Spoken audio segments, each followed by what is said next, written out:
Àjọ ICPC kéde àwọn nǹkan tí wọ́n kó nílé El-Rufai l'Abuja.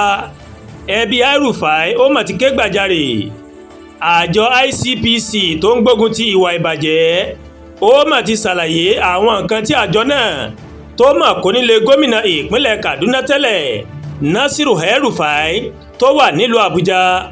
ICPC fìdí ọ̀rọ̀ yìí múlẹ̀ nínú ẹjọ́ tí wọ́n mọ̀ pé tako El-Rufai tó ń béèrè fún bílíọ̀nù kan náírà owó gbà má bínú lórí ẹ̀sùn pé àjọ náà rèé ó mà tẹ ẹ̀tọ́ ọmọnìyàn ó mà tẹ̀ mọ́lẹ̀ ní ilé ẹjọ́ gíga àpapọ̀ tó wà nílùú Àbújá. El-Rufai ó sọ wípé bí àjọ ICPC bó ṣe mú òun tí wọ́n sì tún ju òun sí àtìmọ́lé àti bí wọ́n ṣe lọ kó nǹkan ní inú ilé òun rèé ó mà lòdì sófin. Àmọ́ nínú ẹjọ́ tí ICPC pè àjọ náà ké pe ilé ẹjọ́ láti yí ẹjọ́ tí El-Rufai tó má pè dànù torí àwọn òṣìṣẹ́ àjọ náà kò mà tàpá sófin pẹ̀lú gbogbo nǹkan tí wọ́n mà ṣe fún El-Rufai.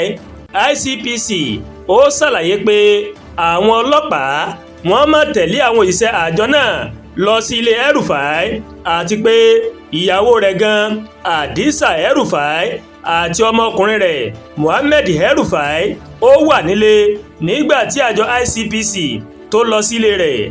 Lára àwọn nǹkan tí ICPC tó mọ̀ rí nílé El-Rufai ó ní oríṣiríṣi ìwé àkáǹtì fọ́ọ̀mù tí El-Rufai tó fi kéde dúkìá rẹ̀, ìwé ẹ̀rí ìforúkọ sílẹ̀ ìdókòwò àtàwọn ìwé míì tó mà ní í ṣe pẹ̀lú ẹgbẹ́ òṣèlú ADC. Àwọn nǹkan míì tí wọ́n mà tún rí nílé El-Rufai ó ní ìwé àkọsílẹ̀ tíjọba ìpínlẹ̀ Kaduna tó fi yáwó láti ilẹ̀ òkèrè èyí tí ilé ìgbìmọ̀ asòfin ìpínlẹ̀ Kaduna tí wọ́n mà buwọ́lù lọ́dún 2015 sí 2023. Lára àwọn nǹkan míì tí wọ́n mà tún rí nílé El-Rufai ó ní ìwé ẹ̀rí ìdókòwò pẹ̀lú Ecobank Nigeria, ìwé ilẹ̀, ìwé owó fáwọn akẹ́kọ̀ọ́ tó fi mọ́ ìwé ìlúkoro fún ọ́fíìsì gómìnà.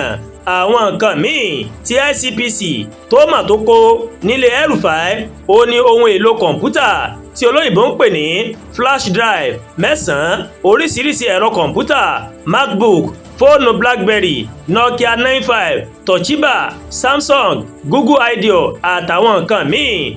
Ẹ̀wẹ̀, ẹbí El-Rufai ó ti fi ẹ̀sùn kan ICPC wípé wọ́n fẹ́ fi ẹ̀sùn ìwà ọ̀daràn kan gómìnà ìpínlẹ̀ Kaduna tẹ́lẹ̀ torí ó mà dákẹ́ lásìkò tí wọ́n fi ọ̀rọ̀ wá lẹ́nu wò. Nínú àtẹ̀jáde kan tí Bello El-Rufai tó mà buwọ́lù, El-Rufai sọ pé kí ICPC kó gbé òun lọ sílé ẹjọ́ tí wọ́n bá rí ẹ̀sùn kankan tí wọ́n bá rí kà sóun lẹ́sẹ̀. Ẹbí El-Rufai ní dídákẹ́ rẹ̀ kò mà túmọ̀ sí pé ó má jẹ̀bi àwọn ẹ̀sùn tí ICPC fi kàn án. Ẹbí náà tún wá sọ pé àwọn fóònù tí kò dára mọ́ àtàwọn ohun èlò kọ̀ǹpútà tí wọ́n ń pè ní flash drive ó nìkan ni àjọ ICPC ìmọ̀ ló mà kó nílé El-Rufai. Àdúràgbà Olúwatóyìn ló ń kàròyìn sí létí láti kàn ní EyaYorubaWorldTv. Bẹ́ẹ̀ ṣe ń wò wá ẹ máa bá wa like, ẹ máa share, ẹ máa comment, ẹ má tún gbàgbé láti bá wa subscribe sórí YouTube channel wa kí wọ́n bá wa tẹ notification bell láti lè máa máa wo ètò wa lọ́kùnjọ̀kan tó bá ti gorí ìkànnì yìí. Ẹ ṣé pọ̀ tẹ́ ń wò wá o, a kú iṣẹ́ látàárọ̀. Ọlọ́run Ọba Elédùmarè yóò dé gbìyànjú èmi àti ńlá dé o, àmín.